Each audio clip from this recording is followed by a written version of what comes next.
CISL 650 presents the best of food and wine with Anthony Gismondi and Kasey Wilson live from the Wines of Canada stage at the 2017 Vancouver International Wine Festival. Now, here's Tony and Kasey.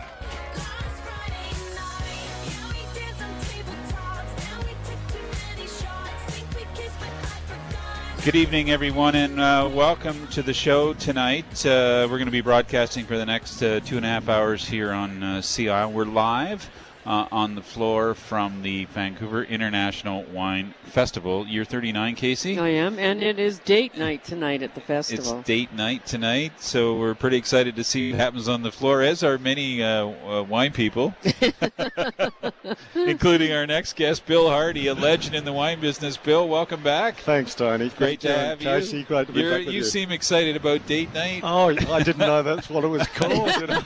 I've been involved before. No, I thought it was couples night. Tomorrow's date night. Oh, tomorrow's date night. Yeah. Okay, couples is going to be a little... Kasey's always dating. She's been dating for the last 20 years. I know. So. Bill and I had a date not long ago at High Steakhouse. It was fantastic. Yeah, wow. Yeah, last September. That was super.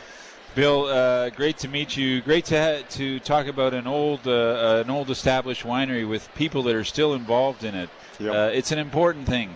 Oh, absolutely. Our family name is just so important to us that, you know, we've now got the sixth generation of the family working in the business. My younger daughter Alex has taken up a role a couple of years back, and great. How many wineries can say that?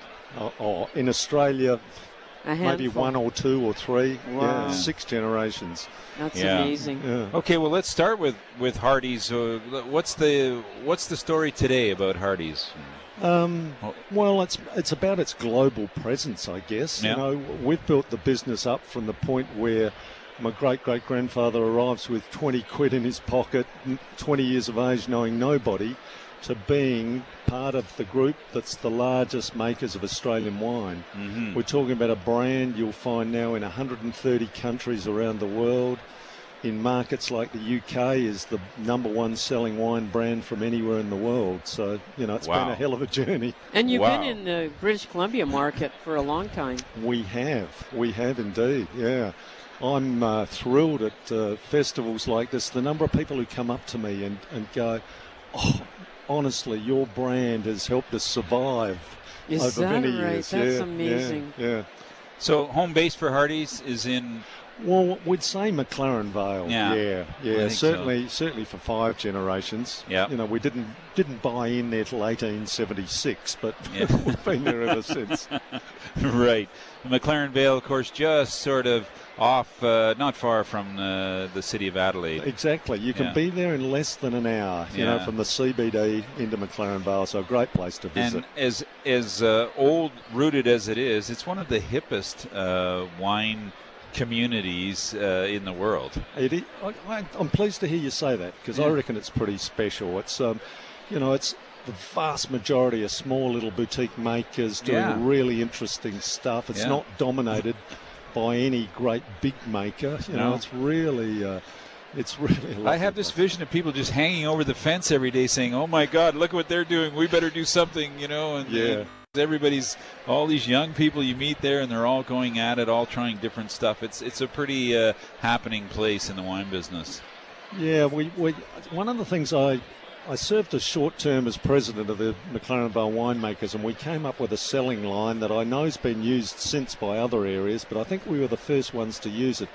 And that was meet your maker in McLaren Vale. Yeah. Oh, that's great. And it's so true. You go into a McLaren Vale cellar door, the bloke you're talking to is probably the owner or, you know, the maker of the wine. Yes. You know, which is a lovely attachment. We always run out of time here, so I want to start with the wines. You brought 2 pretty cool wines, and really at fantastic prices, easy to manage for consumers. And we're going to start with a white, which is a Chardonnay. And let's distinguish it by Limestone Coast. You put it on the label, so is there limestone in the wine or on the coast or in the ground or what? There is limestone in the ground. There's a ton of it. And that's a good thing. It is. You think about it, Champagne, the chalk caves, Burgundy, the Côte d'Or, lovely loam overlying limestone. The Okanagan. Yeah, is that? Oh, is yeah. That limestone there's as some limestone there, too. Yeah. No, Chardonnay loves it. Yeah. Chardonnay absolutely seems to love calcareous soils, chalk, limestone. It gives the wines a lovely delicacy. Yeah. A lovely delicacy. This is not one of those big, buttery Chardonnays. No, very fresh, and you can almost taste the fossils in it. Yeah, it has a mineral element to it. You know?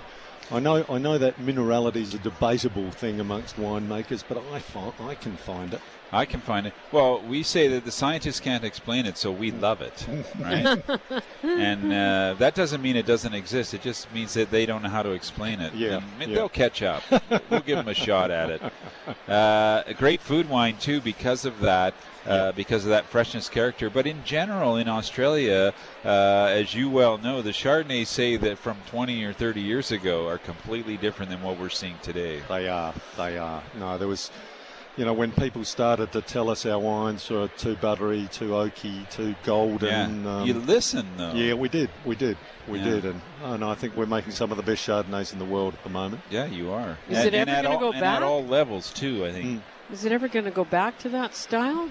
Because it's kind of fashionable. Yeah, I don't think so. There will be niche makers who will continue to make that oaky, a bigger, fatter, buttery style. And there'll be a small market for us, but I don't think the mass market will move back that way. You can lay more texture on this style of wine. You can give it more mouth feel. Absolutely. And make it richer, but it still has this beautiful, delicate freshness and liveliness and energy, I think, is what we want in a wine. Yeah. This wine's amazing at $16.99. Like, really, living in British Columbia, because we have so much seafood available to us, we're very lucky.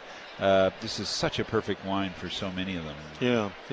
And it has a special place in my heart, of course, because this is named after me, the William Hardy. The William Hardy. Fantastic. So when did that happen? It was about 5 years ago now. I celebrated 40 years working for the business. Yes. And the business decided they should honour that contribution by putting out a couple of wines. And fantastic. So these are the two wines. I've been trying to get the radio station to change its name to Gismondi, but there's just no way it's happening. Just no way. But William Hardy, maybe we can fly that by them. Yeah, Tony, I reckon there'd be plenty of winemakers who'd love to put a wine out with your name on it. But I don't think so. I think they'd like me to meet my maker. Okay, well, as I say, is this a delicious wine? We have the 2016, which was a cracker vintage too in Australia. Absolutely, as you would say, $16.99. Come on, this is just a giveaway. And if you're on the floor or listening, you're going to be here tomorrow night. Drop by and see Bill at the booth because why not meet a guy who has his name on a label? Yeah. Exactly. Yeah. Fabulous. Okay, let's move to the red wine, which, by the way, both wines are under screw cap, which is a perfect venue, I think, or a perfect thing for these wines. Well, didn't the Aussies start that using screw caps? Weren't they the first guys out of the gate? I reckon we were certainly the biggest users of it. But yes. One point I make occasionally to people who say, but the old world don't use screw caps, it's only the new world, that the original screw cap, of course, was called Stelle Vin. Yes. It was developed by the French. Yep. And it's been adopted more by the new world, although we're seeing more people in the old world certainly coming to it. Yes. Technically, for a winemaker, it's such a wonderful seal, knowing your product's going to be and also for the consumer. Yeah, the sheer convenience. Exactly. Where's that corkscrew? I know. And even if you give them a corkscrew, then they got to actually use it, and people don't like that. So, no. So McLaren Vale is, we were talking a little bit about the special place it is. It is a special place for Shiraz. Yeah. How would you describe, we have a lot of experience with Barossa and maybe Western Australia and whatever, so we're in McLaren Vale. Yeah. What is that Shiraz all about? It's the McLaren Vale Shiraz are big, big wines, not as big as Barossa though. And the reason for that is that McLaren Vale sits right on that beautiful body of water, St Vincent Gulf, or the Gulf of St Vincent, who happens to be the patron saint of wine, which is beautiful. That's always good. And so we get a slight tempering of afternoon temperatures, and it means we still get lovely ripeness, but we manage to retain a little more what I call fruit purity. We get these beautiful red fruits, red cherry, dark cherry, plums, gooseberry, raspberry, all the lovely red fruited characters. Yeah, delicious. And then often over the top you get these elements of chocolate and coffee and licorice and aniseed and I always get a little milk chocolate for some reason with McLaren Vale Shiraz that I don't get in other styles, so it gives me a sort of a heads up maybe what's in the glass, but it's a very pleasant wine to sip. Yeah, certainly is. Very generous, very, very rich, but still retains some elegancy. It's not, they're not big brutish wines. No. In fact, I would suggest that maybe it's not a lamb wine, this wine. It might not be big enough to take on the lamb. What do you think? I think it's pretty damn good with lamb, but I knew you were going to say that. As soon as I started that, I thought, I think everything's good with lamb.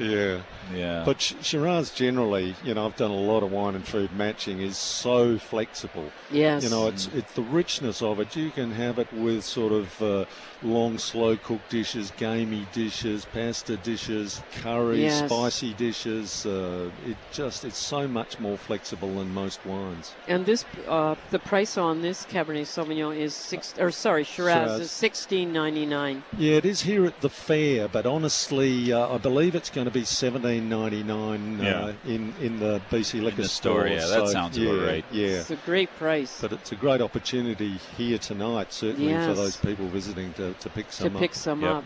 And they should come by and see you. Well, I'll sign the bottles too. You'll sign the bottle. That's perfect. Yeah. Bill, always great to catch up with you.